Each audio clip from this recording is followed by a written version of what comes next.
This week on Reliving the Extreme, it may be our first 15-minute episode if my ever so capable co-hosts don't have more to say than I do. Hello, everybody. I'm Nate Maxon, along with my brother Aaron.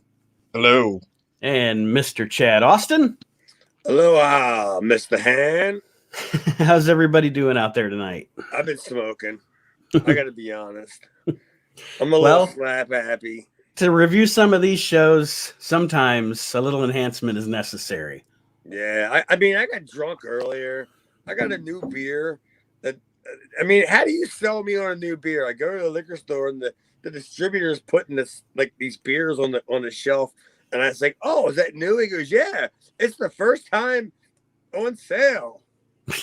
And I was like, "Well, wow. I mean, look at it. All right, look at that pretty bottle." It's called Faceplant, and I was like, "Wow, that's like wrestling related," and I'll buy that. So yeah, and then I got it home and it was like 6.8. It was like way heavy duty. Is that bottles or cans? I only drink cans because I can recycle them and I get paid for my drinking. Hey! I like that. We don't get paid for that here in Ohio. We just have to give it up to the state. Yeah. They make dough up in Michigan. Before we get into this ECW show, which is November 30th of 1993, I do want to say, just as a personal note, rest in peace, Shock G from Digital Underground. That news sucked this week. He passed away. You know, Humpty, I think I still stay to this day, would have been a great heel wrestler manager gimmick. Aaron, do you want to tackle this first? Because if you want, I didn't write anything, but I have something mentally that I've written, so I would prefer you to go first. Would he be like the Black Grand Wizard? Like, well, that wasn't what I thought. But yeah, I guess he would have been. And he would just put like black face on Killer Khan. Man, Killer Khan, yo. Killer Kanye. Instead of Fat Boy like Flair, he'd be calling out the fat girl. Yeah. Jesus. Yeah. I still like Killer Kanye. Yeah, that's great. That's going to end up being the episode name. And I totally see what you're doing, Nate. You're totally distracting us from doing this episode. You're clearly taking us down another Sergeant Slaughter once got busy in a Burger King bathroom.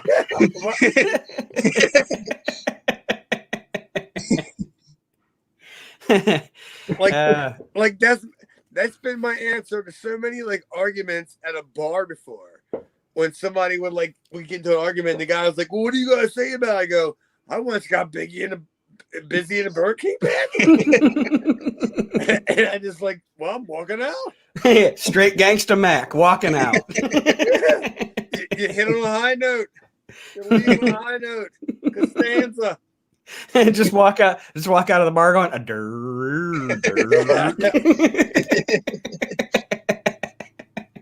I think step off. I'm doing the hump. Leave me alone, man. That's wonderful. Step off. I'm doing the hump. Yeah, I mean, what's your problem? Sorry about your achy. That's what you get out of that too. Step off. I'm doing the hump. Or dink. Yeah, watch it, man. I'm not responsible for stepped on toes when I'm doing the hump. Come on. Oh, Chad, you look like MC Hammer on crack, Humpty. Well, I guess we're just gonna do all the lyrics of the song. That's gonna be the show. Drink up all the Hennessy you got on yourself. Great episode, guys. It's time to sign off. All right.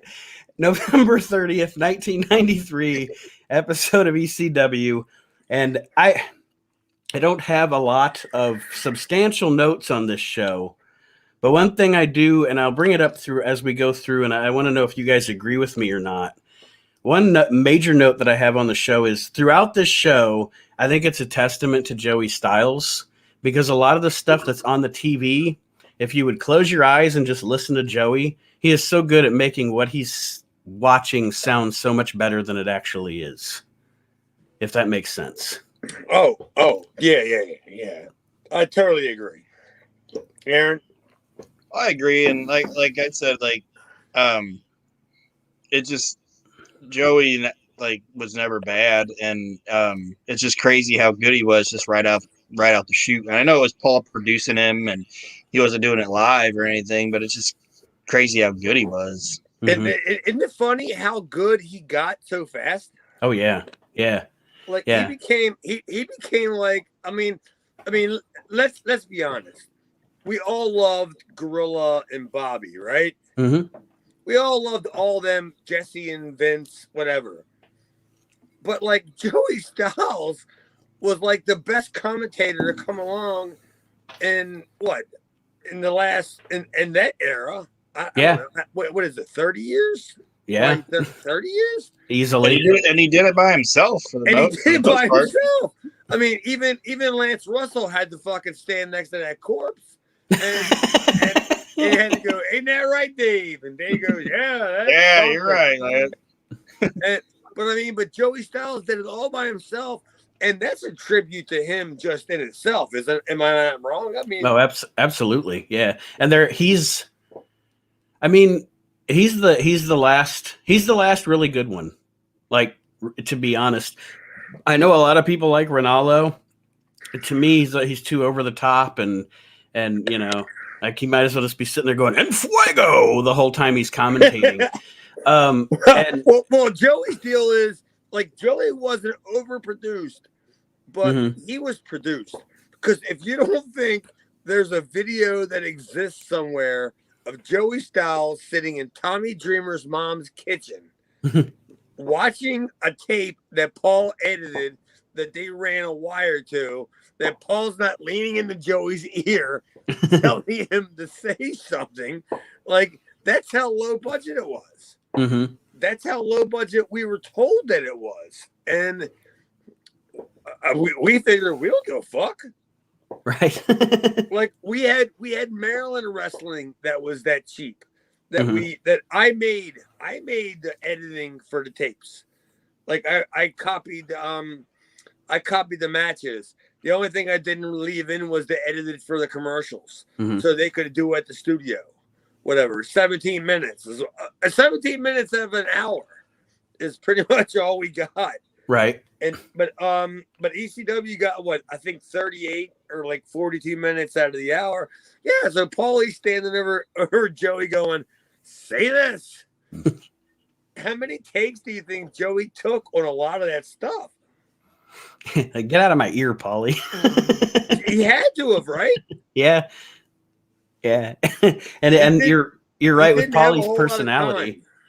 And you're right with Paulie's personality. I can totally see that. Like, all right, now I'm the commentator editing the boss at this point, you know?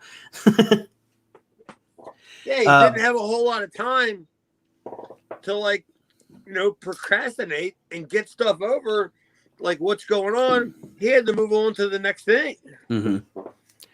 We start this episode off with the Roughneck video from. God damn, we're just starting this episode off. See, like, yes, we are. We're just getting rolling here, and then Joey is outside the random bricked building, and he's running down the things that have happened to him the past couple of weeks. The choking from Terry Funk, and then what else was there? Aaron? Jason almost hit him with a car. Oh yeah, Jason almost hitting him with the car, and so he's expecting that he's going to have a little easier interview this time around. In comes Peaches. She's swinging because she's getting ready for our fantastic 6-person tag team match later on, and she accidentally punches Joey in the face. We're never going to see over and over again for the next, I don't know, until the divorce. Yeah. We're going to see that over and over again until they split up. Set to whatever music they choose. After this, which I thought it was funny. I mean, it was a funny little gimmick, you know. After this, we see our buddy Maddie in the house laughing at Joey Styles. And I wrote down, Maddie said Joey got his head beat up, whatever that means. Well, I don't know. Maybe he smoked some of the shit that we just got today at the fucking clinic. He got his head all beat up. Oh my God. Plus, Maddie's mildly challenged anyway, so yeah, expect too much. Yeah. I mean, no, I don't think so, because he's like everybody else. He got brainwashed by Paul. Like all of us, me, I've been brainwashed by Paul, and you two would totally get brainwashed by Paul. Yep. If Paul told you, "Hey, I got an idea for you guys," you would do it. You would be like, "You're fucking Paul Heyman. We're gonna bill you as twins." Yeah. I mean, you ruined the whole entire company. That's awesome. Yeah, I mean, you guys would do it. Yeah. And then have to track down our paychecks, probably. We get an ad for the ECW Wrestling Academy, and then we're harped on again about, if you didn't watch November to Remember, it's a regret you never forget. These November to Remember ads, I was thinking about it, and like at first I was like, man, why do they keep running ads for this show that so obviously does not have a videotape? They're not trying to sell a videotape, but they keep running ads for a show that is at least 3 to 4 weeks old now. And then I thought about it. Well, I have to think about it when I'm watching this, that at this point, I'm still kind of sort of watching an East Coast independent promotion. So they're showing these highlights over and over and over again to get me to want to come to the next show, as opposed to selling me something that's already happened. Am I off base there, or am I right? No, I don't think so at all. I mean, Aaron, you guys didn't go, right? I mean, you guys weren't there. No. Yeah, this was a time where ECW was running sometimes every 2 weeks. Mm-hmm. And then, like, it was back when they would do, it was right around this time they would do every 2 weeks, every 3 weeks, every 4 weeks, before Paulie settled into the every 4 week schedule. But yeah, I mean, I agree. It was kind of weird, like what you're saying, like what the matches were and where they were going, like with everything.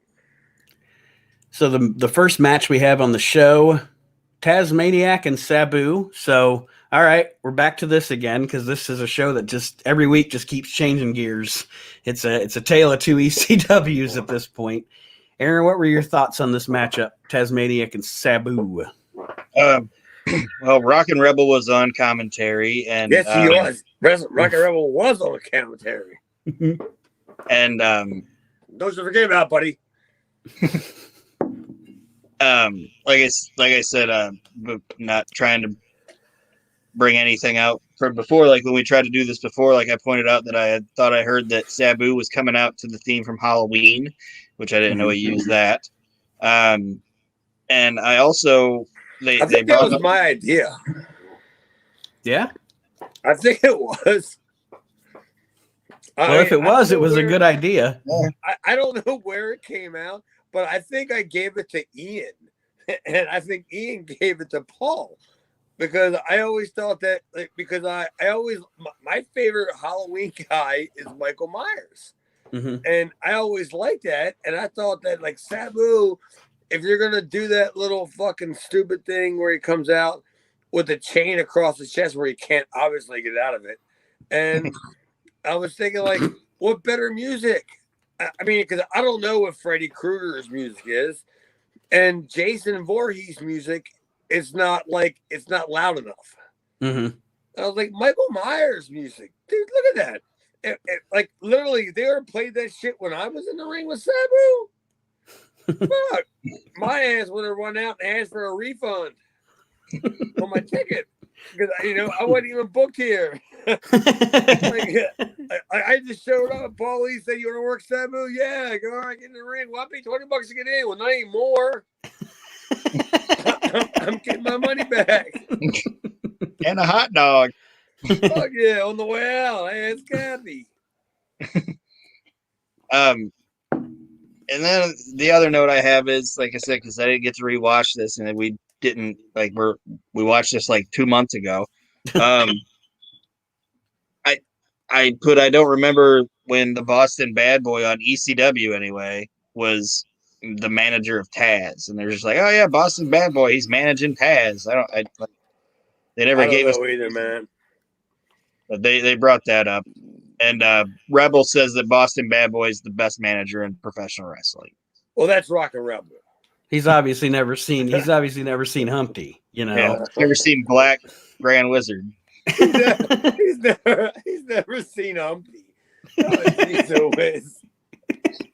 That could be the name of the show, man. He's never seen Humpty. We're just naming the show like routinely anymore.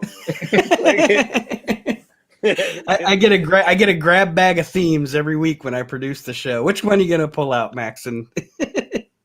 My notes here were the couple of things that I had where I know I've probably said it on the show before, but for the character that he was playing at this time, which, like I've said, the chain thing was kind of goofy or whatever, but this is my favorite Sabu.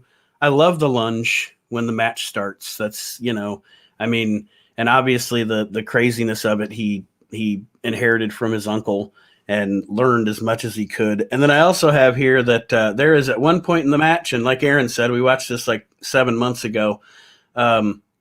I put down there at one point in this match, there was a 6 suplex by Taz on Sabu. Like Sabu is literally like comes out of it doing a headstand pretty much. Like it's insane. I always thought like there was always an incredible visual between Tasmaniac and Sabu. Mm-hmm. Even before Taz Sabu. It's even cooler than Taz and Sabu. I mean, I don't know, because I like the build up for Taz Sabu. Well, I liked it too, but I just mean like the look of the characters. Like these fucking guys are insane. Like the two most insane like animals, and you're just putting them in there, and you don't know what the fuck's gonna happen. That's why I say Tasmaniac first, because when they're standing there and he's doing the foot stomps, whatever, and Sabu's doing the pointing, and it's like, you two fucking idiots, fucking fight each other. What the fuck are you guys doing? Playing fucking checkers? Get the fuck out of here. Let's see what would happen if you would put like a bobcat versus like a mongoose or something. Like it's just fucking creatures. I really do think that Sabu versus Taz was probably one of the best feuds of what year was that? 97? 96, 97. Whatever year that was, that it culminated in what, the Barrel Eagle? Did it culminate in Barrel Eagle? Yeah. Whatever year that was, I thought that was the best feud because they never touched. Yeah, they did 6 or 7 months where they just never touched each other. And everybody believed that Taz was going to beat somebody up. Like nobody believes Taz is going to beat somebody up. Like not today anyway. But but back in the day. I was gonna say, on top of it, they meshed in the ring so well too, like you were alluding to. Like no matter which iterations of Sabu and Taz you had, they always meshed it well in the ring together. Like me personally, my top 3 probably, I say quote unquote matchups that they ever did in ECW were Sabu Taz. I like the Jerry Lynn RVD series, and Masato Tanaka and Mike Awesome. Those are my 3 faves. That's some nonsense there. How the fuck you get that guy to do that shit? I don't know who his translator was. They tell him, you're gonna do this, and he's like, oh okay. Like, you're fucking joking, right? There's no chance. I mean, let's be honest. What is Masato Tanaka weigh? 240, 250 pounds? Probably, yeah. Stocky 250, yeah. Yeah. And Mike Awesome, who it's one of my favorites. I love Mike Awesome. Like, we were good friends, great friends. We didn't even talk about wrestling because he don't even know anything about wrestling. And he would throw that dude. Like, that's what like that goddamn table bump. Yeah, that's what he was saying. Like, I would throw that dude like out the ring, like over the ropes, whatever. Like he didn't know like how to plan the spots. Right. He didn't know how to plan. He just figured, yeah, I'm gonna throw this fucking dude. where they throw him. There's that bump where they throw him. Where he goes to throw him to put him through the table, and he fucking completely misses the table and just fucking watermelons his head on the goddamn concrete. Yeah. He fucking Gary Busey, fucking Masato Tanaka. It's fucking nuts. Man. Yeah, and the best is he has this look where he goes like, yeah. What the? like, what Whatever. happened? And he's like, dude, you fucking threw him over the table. His head his ear stuck between the guardrail and some lady's size 7. It's a disaster over here. You might want to check this out. And then the son of a bitch got up and finished the match. God bless him. Yeah, because his Japanese sponsor is like, dude, this is America. Bonsai, get up. Yeah, I mean, Ian Rotten should have ran over and said, dude, we're lazy here in America. We don't do anything. We just bleed and we get unemployment. Because Biden's president now. Back into this match, Sabu. There was some rest hold in the middle with Sabu selling the knee that Taz worked over pretty well. And then at one point, Rumble carries off Paulie back to the back. At one point in the match, Paulie tries to come back out, and was it Sabu's handler that was holding him back? No, it was Tony Rumble. That was holding him back from coming back out? Yeah. Okay. I don't know. For some reason, at that point, he didn't look like Tony Rumble to me. It looked like the guy that came out with the stretcher thing, and I was like, why is that guy holding Paulie back? He's on his side. So I guess I was wrong. Oh, I don't have any idea. I don't know even what you're talking about. Honestly, I think my batteries are working. Well, Sabu, great plancha to the floor here. I'm just looking at my notes. Taz with the sick chair shot to Sabu, and lost my place. Aaron, pick up for me. You got more notes than I do, buddy. Well, did the referee stop at the 3 count? Yes. Well, Taz stopped the 3 count. Yeah, Taz stopped the 3 count, and then that's right. And then he missed the cannonball. He missed the cannonball, and Sabu pinned him. Yeah. Yeah, that's why I wrote that this was a good match, but a dumb finish. Now it's all coming back to me. Yeah, it was dumb. Jogging the memory. I mean, I'm curious to see is who I worked at these tapings. Because I mean, all this is familiar to me, and I'm just not sure who I worked. And this one's not at the arena. It's at we've established it. It's at quote unquote random high school or whatever. I don't know exactly what what building it was in, but this isn't at the arena. Undisclosed. Yeah, the undisclosed location for ECW. It was like a medical facility. After the match, which I mean, it was a good match. It was Sabu and Taz. Of course, it was good. Anything else on that? Sabu and Taz, you can never say that guaranteed. It all depends on how Sabu and Taz turns out. Mm-hmm. And it's mainly because Sabu. This motherfucker just flies all over the place. Flies all around, willy-nilly. and, you know, Taz is 5'5", 240 pounds, and you expect this guy to catch you. He's flying around. Oh, you never know when Sabu was on. Like when Sabu was on, Sabu was fantastic. Sabu is tremendous. But there's a lot of times when he's not on, and Tasmaniac, which is a great opponent at this time for Sabu, because they can kind of learn how to put a match together, to take it on the road. Because doesn't that sound like a great match? Yeah. Sabu against Taz? Absolutely. Well, they can learn how to put the match together. They're going to have to learn how to work with each other. Because, Taz is not going to deal with this fucking guy just flipping and flopping. No plan. Yeah. Just doing whatever. Did you ever work Sabu? Yeah, we're going to get to that one. Okay. Well, that's what, because I guess I'll ask you when we get to it, because that's my biggest question is, does working with him, is he as erratic as he seems, or is it planned erratic? You know what I mean? Like, I don't know. He's not erratic. He's a Shattuck. Well, all right then. We'll get to it when we get to it. I didn't know if you guys ever worked each other or not. They actually did a promo on a TV show for it. On an ECW TV show next week, Sabu versus Chad Austin.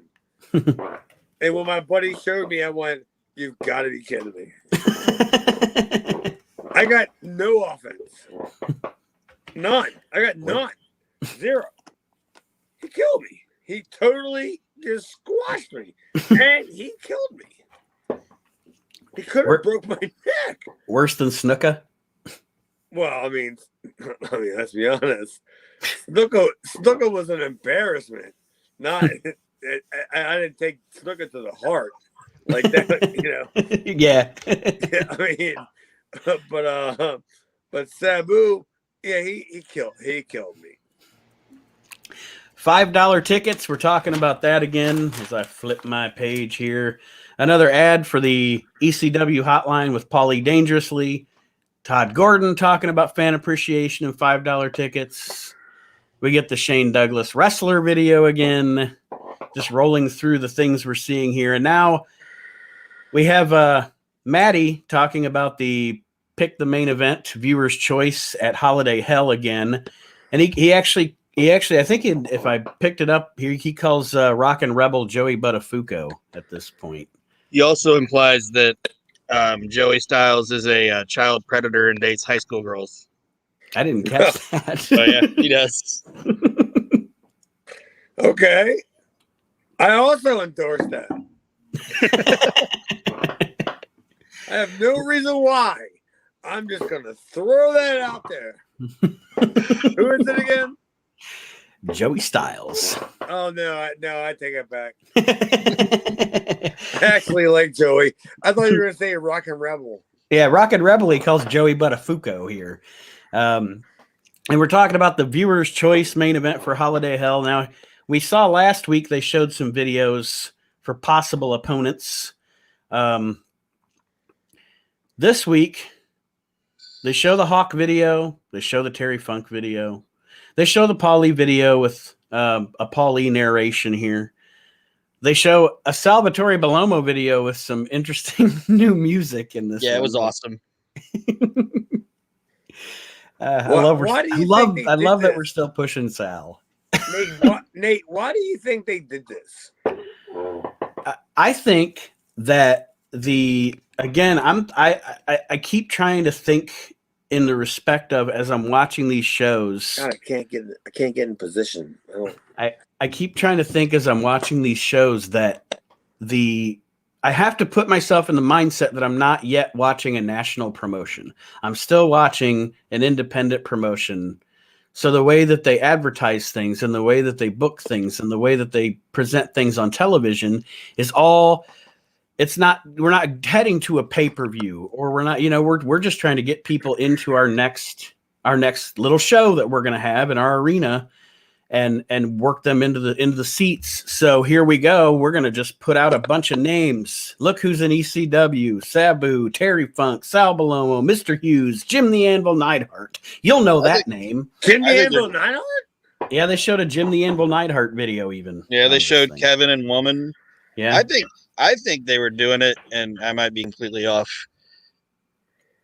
kilter when I say it, but I think they were trying to see who people had interest in. Like, who do we want to spend money on? Who do we want to keep? Like, if a bunch of people call in and say, "Oh, we want to see Sal," Like, oh well, let's keep Sal on then. We knew Sal was money. Yeah, it's like it's their way of pulling people. Yeah, no, I don't think Sal. I don't even think Sal was the fifth option. I'm not saying they picked him. I'm just saying that's the way they were gauging their audience. Like, who was our audience into? Well, let's see who they vote for. And then you I know guess what, Aaron, it's very weird because the way that I saw it is like I saw it nothing like that because I saw it as Paul Lee was already looking to get rid of a lot of them guys. Like he wasn't going to pay for a Tatanka and whatever his name is, Posada, whatever the fuck their names were, Bad Cup, whatever company. He wasn't going to pay for them anymore. Like, and so he was going to go local. And I think that he was just like he wanted to see not so much who the people wanted to see at the shows. He just wanted to see how many people called the line. Yeah. Yeah. And that makes sense. Like it's kind of like the not the same thing, but it's kind of like back in the day when the WWF, you know, they do an injury angle with Hogan. Send us your postcards to Hulk Hogan to tell him to get well, but they were actually using it to build a base to send out their catalog. They wanted a base of addresses to send. So you're onto something there. I think they're gauging interest in the promotion, not the wrestlers, is what you're saying. Yeah, there's no chance that Paul Lee, Tommy, and Bubba sat around, or not even Bubba yet at this point, sat around and opened up envelopes and go, well, I got one for Tommy Cairo. I don't think that happened. What a Saturday night. Yeah. All right, put that one in the Tommy Cairo. Oh, 2 for the Sandman. Well, it's looking like we're going to have the Sandman against Cairo again. Yeah, I don't think that's the way it worked. But you could almost look at that with every legitimate hotline gimmick, right? Mm-hmm. Yeah. I mean, I'm old enough to know every time. Other than Mean Gene's lying ass. Gimmick, you see that. Other than Mean Gene's lying ass. Oh, Mean Gene, he's the gospel. As a matter of fact, he's in my will. 1-900-909-9900. Yeah, Never I forget know where it. the Never forget it. Are going. And A Gene's new going to tell me for $1.99. A new talent from a rival promotion might be coming here sometime in the next 6 months, possibly. Hey, no, don't hate on it though. He made fucking bank off that. Goddamn right he did. Bischoff said he subsidized fucking Gene's fucking pay by that fucking hotline. He said that? Yeah, he said that like when Gene came in and Gene came up with that hotline deal, like he was able to pay Gene like a lower salary because Gene got to cut all that fucking hotline money. Well, there you go. My hotline didn't do anything. All right, so let me see here. Where were we? We're nowhere near on track of doing this show, right? No. Like this whole entire show is going to be not about this show that we're watching, right? That is completely what it seems like. It's it's like all about fucking black. I'm gonna Grand Wizard and I've got another money. I was gonna say I've got another name for this. I got another name for this episode. Skirting the issue. That's what it's gonna be called. Up next on the show, another ad for the Variety Club, Todd Gordon's promotion or charity. It's a charity to support people like the Sandman, Big Sal, and Christopher Michaels, and it helps support their family to take the weight of having to take care of these special need people. And Christopher Michaels goes bleep bleep bleep.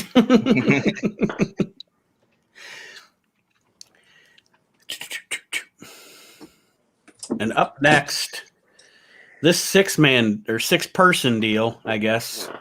We've got Johnny Hotbody. You can't call Hunter Q a man. Johnny Hotbody, Tony Stetson. Johnny Hotbody, Tony Stetson, and Hunter Q Robbins III against the Sandman, JT Smith, and Peaches. This is also one where I wrote down, if I close my eyes, Joey Styles makes these guys sound better than they are in real life. The commentary was better than the match. Let's put it that way. I don't understand why you could possibly think that. I mean, just look at the talent that you have right there. I mean, Hot Body and Stetson. I mean, they're just like 7 steps below the Hart Foundation. JT and Sandman hardly ever teamed before in their lives, but you know what? They're so good at singles, so when they get together, they can form a mediocre tag team. It's the mediocre powers. Yeah, and I actually wrote that I can't watch this. I don't know, like what's the goal? What is going on, right? Yeah. What are you gonna do? Are you gonna put over Stetson and the other jabroni or JT and Sandman? But why? Because we don't have the Philadelphia tag team titles anymore. Who are the ECW tag team champions? Right now, we got what is it? It's Tommy Dreamer and Salvatore Sincere. Well, Johnny Gunn. Well, I guess. You had to ask, what is it?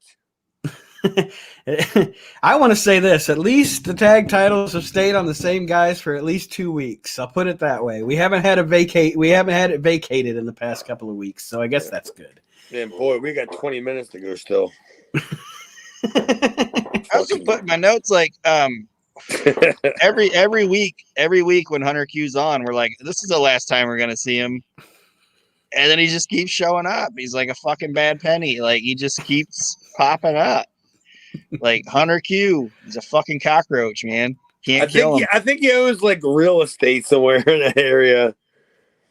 And like he has the mortgage on that fucking property or something. It was his building they filmed this in. Our undisclosed location was because Hunter Q's building. Like wrestlers are like that, man.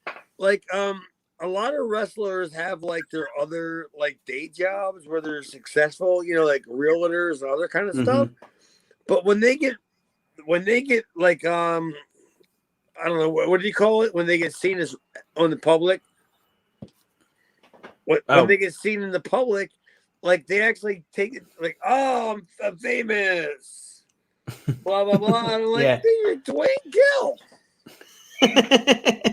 I mean, me and Dwayne are good friends. We've been good friends way before he was even a job guy in WWE.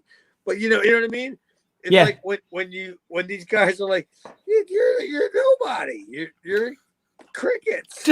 Just come build my deck. Yeah, do whatever you do to make money. In my pool, Gilbert. Oh, Gilbert's great, man. I don't shit on Gilbert. That motherfucker gets bookings, man. Yep. Vince, and you know what? He's entertaining. He's entertaining as shit. I'm not making fun of him. Aaron and I saw him a couple of years ago, right before the pandemic hit, at an indie show in Fort Wayne, and Dwayne was entertaining as shit as Gilbert. It was great. Like it was a total. It's an awesome indie wrestling gimmick. You know. Yeah, and he had a terrible match. He had a terrible match, and when it was over, there was like 1, 2, 3, and then he was like standing in the ring, and he looked at the entire crowd, and was like, "Sorry." Like, he legit said, "Sorry." Have a good day. The last show that I worked, like in my career, and this is going to be it. I don't know what it was 2 years ago, and the main event was Sandman against Gilbert. And I said, I'm going to walk out. I'm going to walk out, and I'm going to see this match. I can't believe how this is going to, work out. And I work out there, and they get in the ring, and Sandman apparently had gotten sober, and he didn't have any beer. And I was driving with my friend Ruckus to the show, and we stopped off at the store. All they had was a 12-pack of Keystone. And I'm like, I'm buying Keystone, for Christ's sake. So I get to the show and I give the Sandman my last 2 or 3 beers, whatever. And he's going in the crowd and he's throwing them out to the crowd and doing his gimmick, whatever. And he looks at Gilbert and he's like, Why are we gonna fight, bro? Let's just drink beers. That was the main event. Like there was no main event. Thanks for coming. Yeah, and Gilbert is like I'm sure Dwayne was expecting to get his ass whooped. Like, Sandman's gonna beat the crap out of me. Sandman, why are we gonna fucking fight, bro? Let's just drink beers. How the fuck do you get that gig? Like, that's the best gig. Like, James Ellsworth, he's also a good friend of mine. How the fuck do you get that gig? Do you have to be born deficient? Right.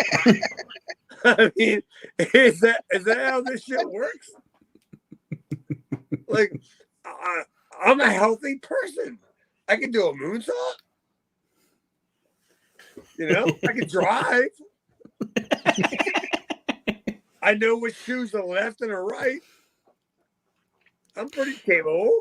Why didn't I get a run? I mean, Brett. Me and Brett could have been so good. I lost track of my notes. Okay. Peaches winds up pinning Hunter in this match. I don't have shit for notes on it because kind of like Chad. I mean, Chad said, I'm not watching this. I said, I'm watching this, but I was totally zoning. I mean, it was, again, Joey's commentary, if you close your eyes, made it sound better than it was. Post-match. The finish was Peaches punched Hunter Q in his little dick. That was the end of that was how they ended it. Jason attacks the Sandman after the match, and Mr. Hughes comes in and helps Jason with the attack. And then Tommy Cairo comes out to help the Sandman. How close are we to the Tommy Cairo Sandman feud? How close are we to the end of the fucking show? Not our show, but what are they doing? I mean, let's be honest. They bombarded us with ads for the next shows that are coming up. Mm-hmm. And all they keep doing is showing matches that they're advertising. Advertising matches. Throw a fucking match on TV. Right. And not this match match. On the fucking goddamn screen. And yeah, like I said, not this one. Give me something other than this, I don't know, opening match or whatever the hell it was. But they tried to do an angle after, I guess, with Hughes and Jason attacking Sandman and Cairo coming out to help. But the match itself, a waste of time on TV. You're not wrong at all on that. It was pointless. We get another ad to bring ECW to your community, another November to remember. It's a regret you'll never forget. And then Joey Styles narrates a report on the Public Enemy Bad Company stuff. And again, he describes it better than it actually is when he's describing the angle. But anything on this, guys? I don't have anything. Joey claims that Pat Tanaka getting his knee busted is going to change the entire face of professional wrestling. That's what he says. I want to say that Pat Tanaka's check not clearing probably changed the whole face of professional wrestling for ECW. That's probably what happened. It's much more likely than his knee injury. Yeah. And then we get a Hunter Q promo to close. Yes, a Hunter Q Robbins promo to close the show. He runs down his failures, which he should. He should do that. He runs down his failures? Yes, he literally. I had the Super Destroyers, and they broke up, and one of them got unmasked, and I was depantsed by Sherry, and blah blah. He's just going through his utter failures of his career, but then he's gonna, and I quote, he's hatching a plot. Yes, he says he's going. He also says that he also says that he's retreating to the mountains. Like he's going to the mountains. That's what he said. Mountains. Yes, I'm going. He says he's going to the mountains to hatch a plot, and he's going in that tuxedo shirt. And when he's done hatching his plot, up there on the mountaintop. He'll be back in ECW. He gets eaten by a fucking bear. Hopefully, how much you want to bet that he's not going to be back in ECW? Like Aaron said, he's a bad penny, though. He might show up again. You never know. Dude, I mean, how great would it have been if like some of these people would have showed up back in the day? Have Hunter Q show up in like 98. Yeah, 98 when New Jack. No. It's taking me 5 years to figure it out. But I got a plan. Let's not get crazy. Let's just say he takes not. Let's just say he takes like a year off and he comes back, when the pit bulls were getting the push, and the Dudleys, whatever, just to bring it back to get the ball chair shot, right? I mean, isn't that what you really want? Yeah, I want to watch New Jack run a shopping cart into him and then staple a dollar bill to his head. That's what I want to watch. I don't even wish that on him. I mean, I just wish the New Jack fucking chair shot to where he gets in the ring and he smacks the guy with the cane a couple times and the guy falls to his knee. And then New Jack standing behind him with the chair. And then it's boom. Back to the mountains with you, Robbins. I'm just thinking of Hunter Q in like 98. Like the fucking lights go out and they're like, who's it gonna be? Who's it gonna be? And then the lights come on. And it's fucking Hunter Q. Fucking place would come unglued, man. Dude, how much do you want to bet the place would have came unglued? Yeah. Hunter Q. Yeah, they would have fucking loved it. Aaron, you got something there. Why didn't Paul think of that? That's not a bad deal because let's be honest, if Paul thought enough of me to put some effort into me to push me for, as an underneath like babyface / heel kind of thing, and that he wasn't paying a lot of money to, $100, whatever. Why not a guy like Hunter that you could just abuse? Like, isn't that what them managers are for? Yes. Right? And he would have just been happy to be there. Yes. And then plus he would have been on TV. That's a great observation, I think. The Hunter Q angle that could have been, tell you what. Well, overall, yeah. Here we go. It's time. Let's say what our overall grade of this show was this week. November 30th, 1993. I give it a D. And that's only because Sabu and Taz were on it, and that was good. I'd agree with that. And honestly, I think that talking about it made me enjoy it more, if that makes sense. That happens every week, though.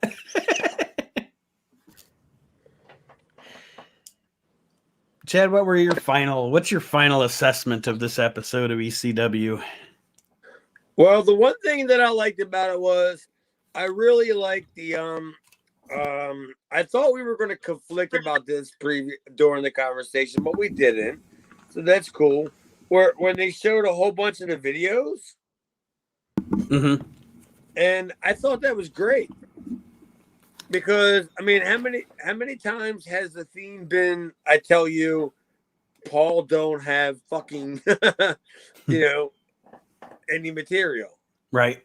Yeah. So I thought that was great because Paul was setting in stone, these are the guys I'm running with. These are my stars, right? Right. Yeah. Come see them. And like I said, go ahead. It was a big portion of the show. Mm-hmm. A very big portion of the show. And at the end of the day, like I said earlier, it's the whole goal. If an indie promotion has a TV, especially TV on a channel that has I'm assuming that this sports channel had a decent amount of homes that it was in. If you have that kind of a TV slot as an indie promotion in 1993, you want to use it to promote your arena shows as much as you can. I stuttered. I stumbled over my words there for a minute. But the whole point of this show is to get asses into the arena to come pay a ticket to watch your show, essentially. So the advertising those names, like you said, Chad, that's Paulie saying, these are the names I have. If you like them, come experience our show. That's exactly what I got out of it. I thought that Paulie had nothing to use as far as TV material, as far as match quality, whatever. And I mean, we're still building to the $5 whatever show, right? Yes. We're still building towards all that. So why wouldn't you? You're gonna show videos of Kevin Sullivan, Mr. Hughes. You know, I don't know, all the other fucking jabronis that they showed the video guys, whatever. Like, why wouldn't you want to do that to anybody that's just, you know, browsing the fucking remote control and see that? It's more. I don't want to say it's not a wrestling show, but he's almost treating it more like an infomercial than wrestling. Mm-hmm. Well, that's what wrestling is. Yeah. A 1 hour TV show of wrestling is a 1 hour infomercial. It's always been that. And as we've been talking this right here, this viewer's choice thing, I just ding, ding, ding. It just came into my head. It's fucking brilliant. And here's why. You are in no way, shape, or form advertising that any of these guys are going to be on the card. So all you need is for two of them to show up. Because it's a viewer's choice, choose your main event. All you need is for two of these guys to be on the show, and you have not given any false advertising, because you're like, well, you didn't choose Neidhart, you didn't choose Sal, you didn't choose Sullivan, so they're not here, but Funk and Sabu are. You know what I mean? It's a perfect gimmick because you're advertising names that could or could not be on the show, but you're not guaranteeing any of them will be. I clearly cannot say I know anything about this. Like, no. I mean, I'm not currently friends with Mr. Heyman. I have no idea what that's about. That is beyond. That's what Mr. Heyman and his associates. But I totally understand what you mean, because I've seen shows where, if the main event goes on before intermission, then it's considered you can't get your money back. Mm-hmm. Yeah.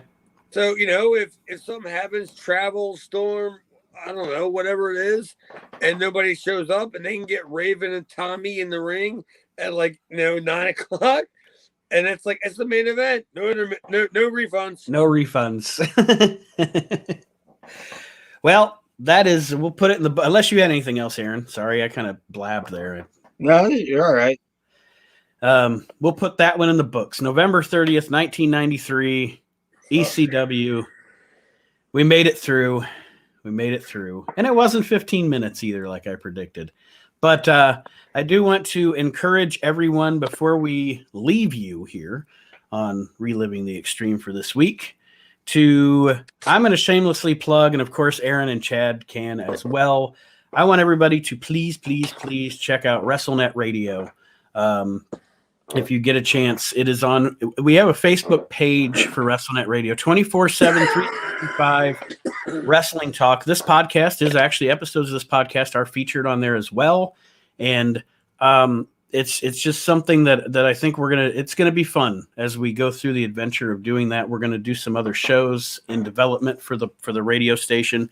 You can go to the Facebook page or go to the We Can't Wrestle Facebook page as well, and download the app from the Google Play Store. I'm still waiting on Apple to approve the damn Apple app, but anyway, you can download the app from the Google Play Store if you have an Android phone, or there is a web link that you can click to open the station in Safari on your iPhone. And that's really all. You guys want to plug anything before we sign off this week? Aaron? I'm good. Oh, you're good? Yeah, I'm good. You have nothing to plug? Nope. I mean, we have buy the shirt. We have buy the fucking shirt. Buy the fucking shirt. Minutes. Come on, plug something. Well, there's shirts. There's shirts, hoodies. Where do you buy get the the shit? shirts at? Come on. It's teespring.com, Reliving the Extreme. God. They just show up at my house. I don't know. And you're the one that said you had to carry Nate had to carry us on this podcast. I'm asking you for a plug so we can get some fucking goddamn residuals on the return of the show. And you're going, I don't know. Buy the shirt. Fuck, buy the shirt. How much is a shirt? How much is it? I don't know. Nate, send it to me. $22.99. That's how I am too. Like, it just showed up at my house. I don't fucking know where it came from or how it got here or how much it cost. I just put it on. I'm sure it don't take a whole lot to go Google. Or if you join our Facebook group, Reliving the Extreme, the Facebook group, I do have a link as well where you can click to purchase the shirt that Aaron and Chad have so well modeled on our Reliving the Extreme. So how much is it again? $22.99 for the shirt. I love the shirt, by the way. Thank you. I didn't make it. Some kid in Taiwan probably did, but he thanks you as well. But yeah, it's a cool shirt. It's I think it's a kid in my neighborhood made. It's not a cheapy shirt either, folks. He ran it down the street. I saw him running down the street like it was like one of them old like Karate Kid movies. Like, look what I made! Look what I made! And Buy the shirt. Oh, buy the shirt. Yeah, that's awesome, bro. It's a Gildan t-shirt, folks. It's not a cheap ass shirt. So go ahead, get on there, buy the shirt, support the podcast. We appreciate the Variety Club kids are making them. I don't know about all that. Back to work, Chris Michaels. Cleft Palate and Clubfoot need your money. Jesus Christ. Jesus. What about the Jews? Have you not seen the Jews that were left out? I saw them the other night, and I was like, "Why do they come on at like 3 o'clock in the morning? Like, why are they showing these like Jews that are homeless and hungry at like 3 o'clock in the morning? Like the Club Palate kids come on at like 7 o'clock. All for the prime time." All for the price. All for the price of a bowl of matzo ball soup. You can support. All right, Chad. Anything you want to plug? Fell off a fucking cliff quick. Jesus Christ! Best show ever. There's the title. Best show ever. Well, thank you all this week for joining us on Reliving the Extreme. And next week, we will be reviewing the show from December 5th, 1993. That being said, thank you to my co-hosts for joining me. Thank you to our listeners for joining us. And we will see you next week as we continue Reliving the Extreme. Elio. Boof. Hey, we did it, man. I watched the Jericho thing, the Jericho Austin thing.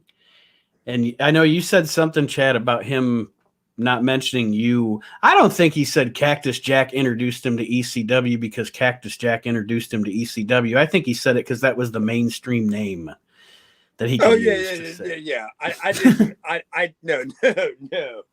I didn't hold that against Chris over that. I just figured, that's probably why he did that.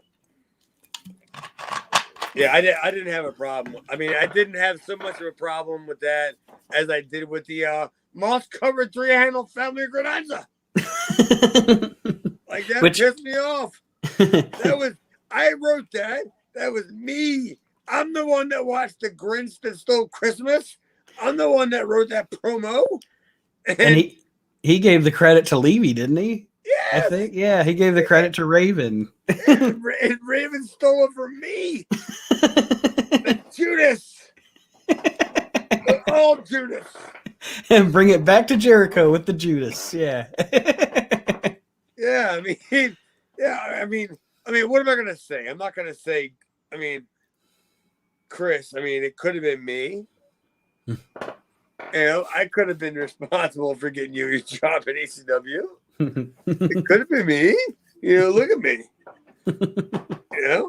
But I was like, no, whatever. If you want to say it's Raven, it's fine. But I'm the one with the moss-covered three-handle family Grananza. And I can tell because every time you say it, bam, you get it every time, right on the mark. It's the Cat in the Hat. It's right there. It's fucking literature. Learn how to read, people.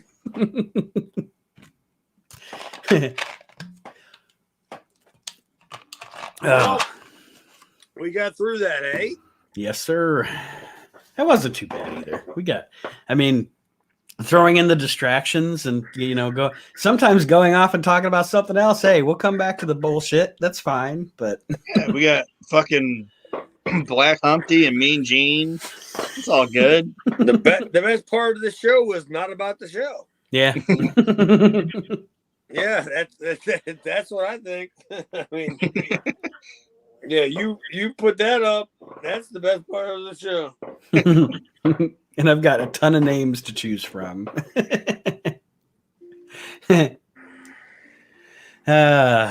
Anything else you guys want to discuss before I go pee, really? I don't know. I mean, I'm just sitting here in my luxury here.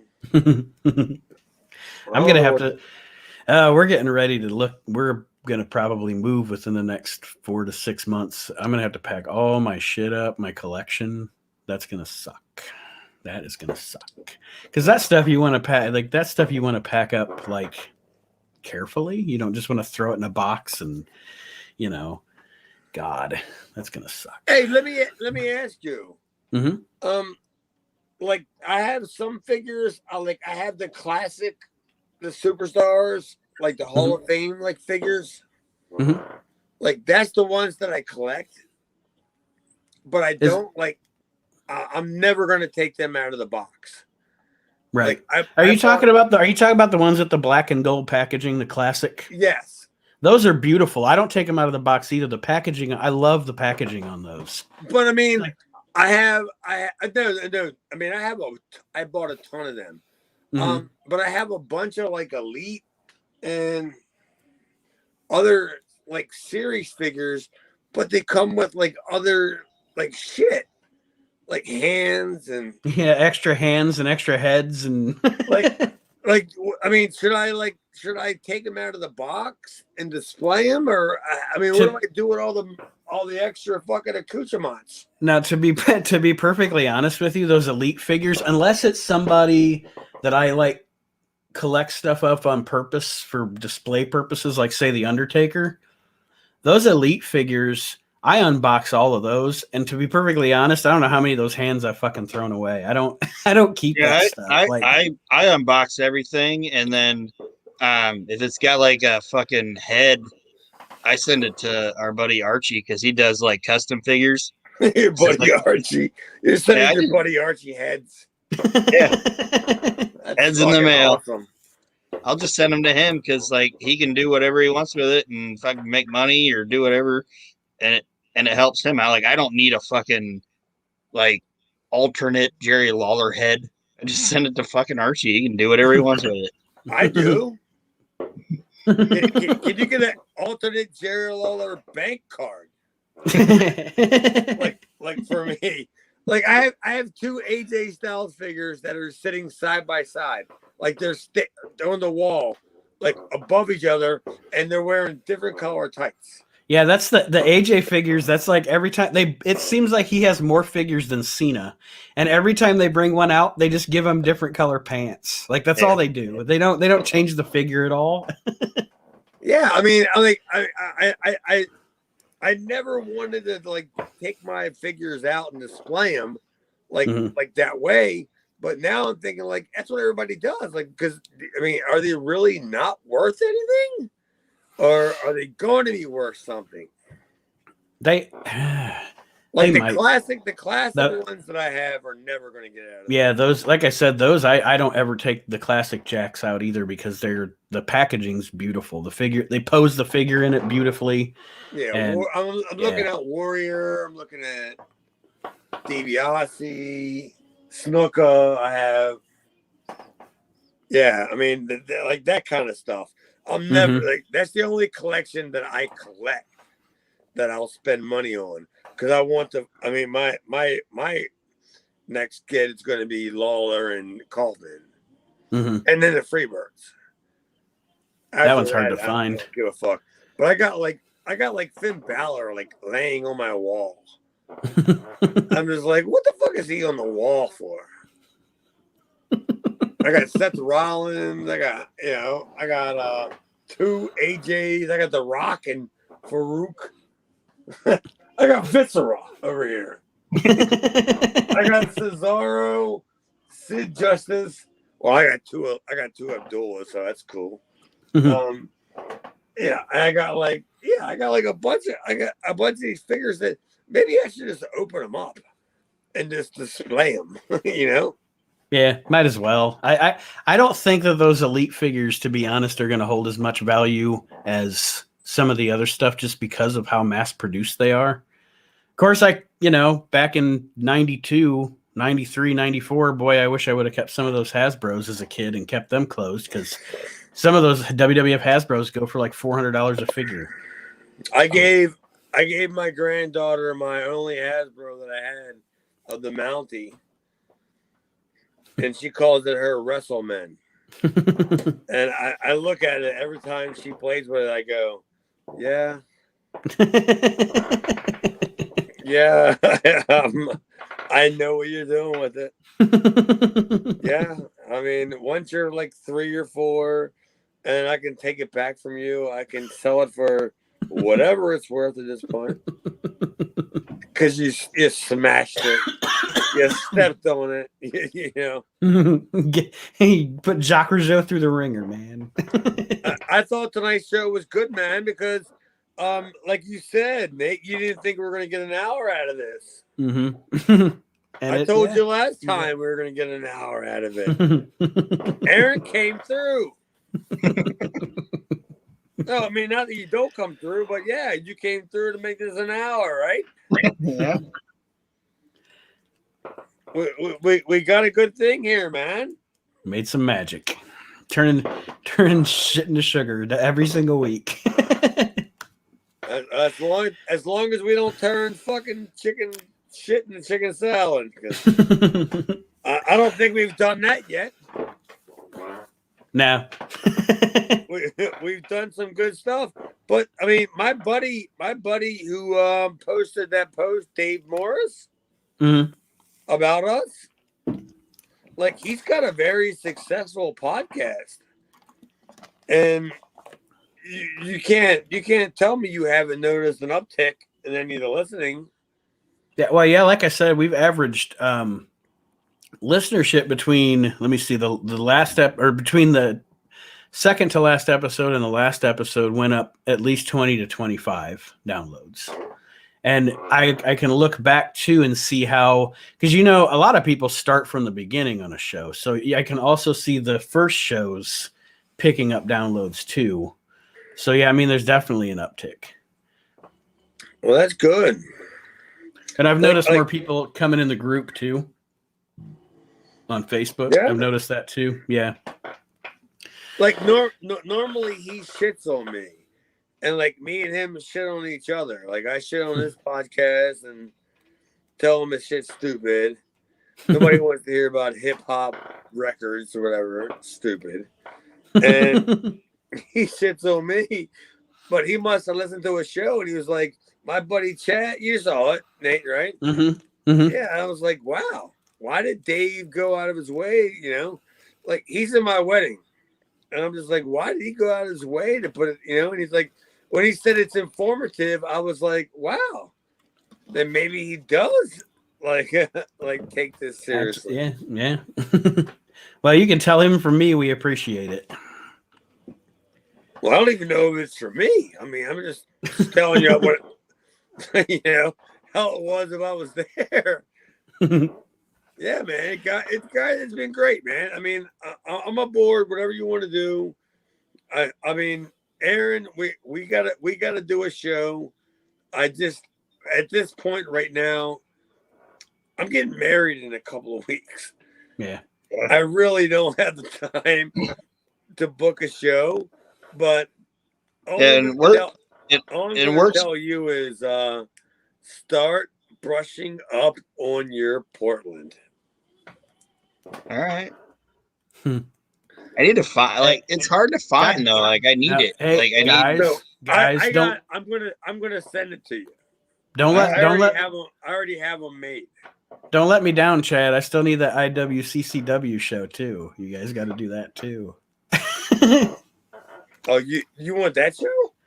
Yeah, Nobody wants that show. Oh God, Nobody wants that show. then it's just for me. I want to listen to you two review IWCCW. Oh, okay. I'm just gonna lay back on that one. You get me that. You get me the Portland stuff as soon as you can, and I'll start watching it. I got a bunch of shit. These are all yours. There's like 1, 2. There's 4 of them.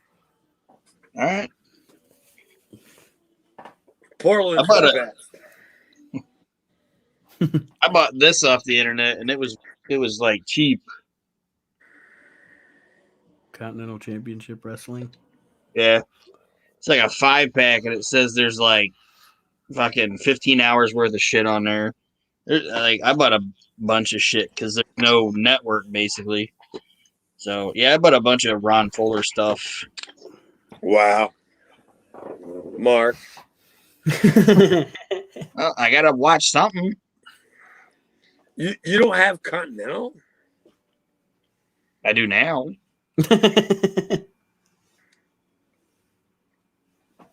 All right, I'm gonna have to send you what? Do you not have the Bob Armstrong heel turn? It might be on this DVD. I don't know. Well, There's like, Aaron, how about you don't talk to me until you've seen the Bob Armstrong heel turn? I mean, right. Come on. It's the greatest thing in pro wrestling history. It's better than, I don't know, whatever you think's good. It's better than that. I mean, I've heard it talked about. I've just never seen it. Like I said, it might be on this DVD has like this DVD pack has like 6 DVDs in it, so I'm sure it's probably in there. I just haven't physically seen it. And it's all Continental? Yeah. Oh, it might be Southeastern then. I'm just saying, I got this thing that it says it's all Continental, and then there's Southwestern Championship Wrestling, and then some Superstars of Wrestling thing that it's a bunch of shit. I don't know. If YouTube it, the Bob Armstrong heel turn in Alabama. Nate, did you ever see it? I've never seen it. No, I've heard about it. It's the greatest. It's the greatest heel turn I've ever seen. In 40 some years of being a pro wrestling fan, it's the greatest heel. He grew a mustache and started smoking cigarettes, like on TV. Like it's the greatest heel turn. Yeah, I heard Ron Fuller talk about it, but I've never actually seen it with my own eyes. No, I've never seen it. I know I have it, and I love it when he shows up with the big bushy mustache and he's smoking a cigarette, and I'm just like, that's not Bob Armstrong, man. That's not, and he was only heel for like, I don't know, 4 weeks before, you know how they do it, right? Yeah. He ended up getting fucked by Fuller, whatever, and he turned, whatever. But yeah, but him on TV with the cigarette and the mustache was like, it's Bob Armstrong. It was like the greatest thing I've ever seen in my entire life. I'm like, that's the greatest heel turn in the whole entire business.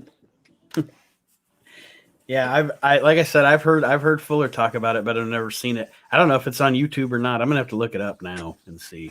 But yeah, I heard he had the mustache and started smoking the cigarettes and everything. And, right on TV. Yeah. he's out there with Charlie Black. Yeah, Charlie, I'm defending my Continental title against whatever. It's like, get the fuck out of here. That's not Bob Armstrong. Dude, that shit was like, I mean, Continental to me was like, fuck, I don't know.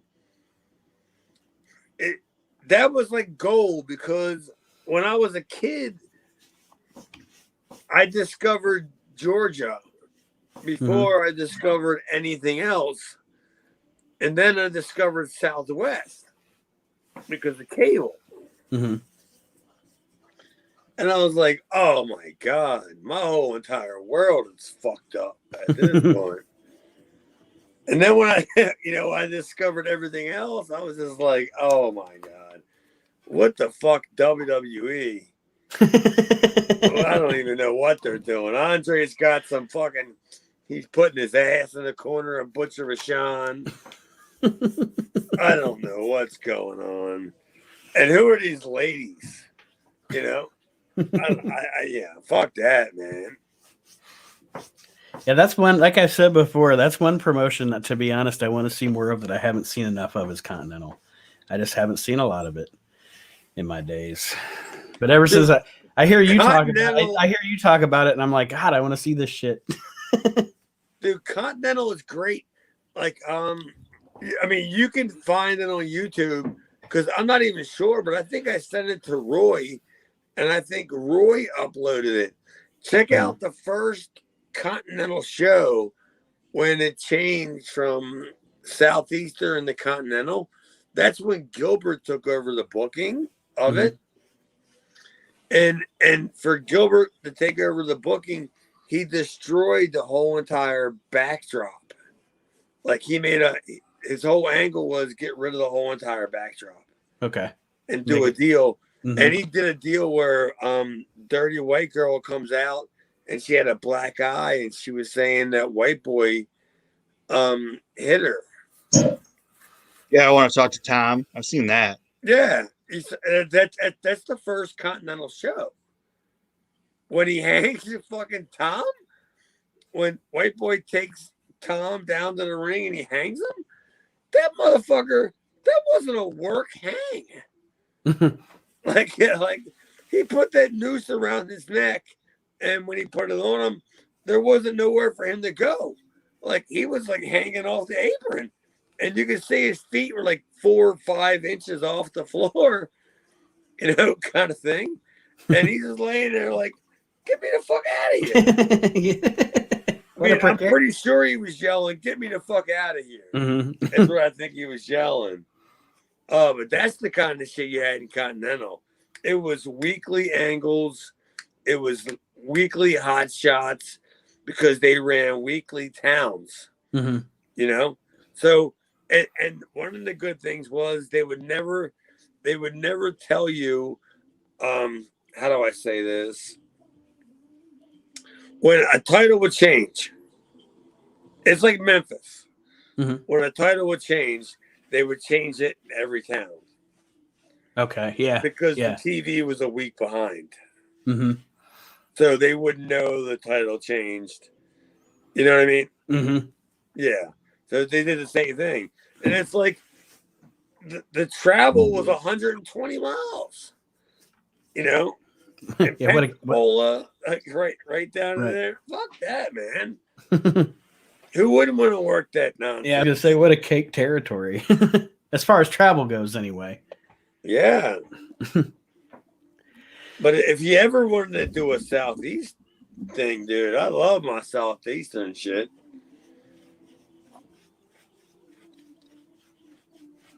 We can do that too. Whatever you guys want to do. Yeah, as soon as I get the Portland stuff, I'll start watching it, and then we can take off with it. I was thinking we'll start off with a live wire from like 96. What do you think, Aaron? Vic Venom. A live wire? Vic Venom. What do you Vic think? Venom, Jim Ross, and Todd Pettengill. There's a lot of fucking... Todd Pettengill? Dude, I follow him on Twitter. I like Todd. I think Todd got a bad rap.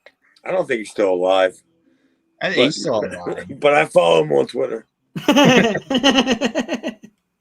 right.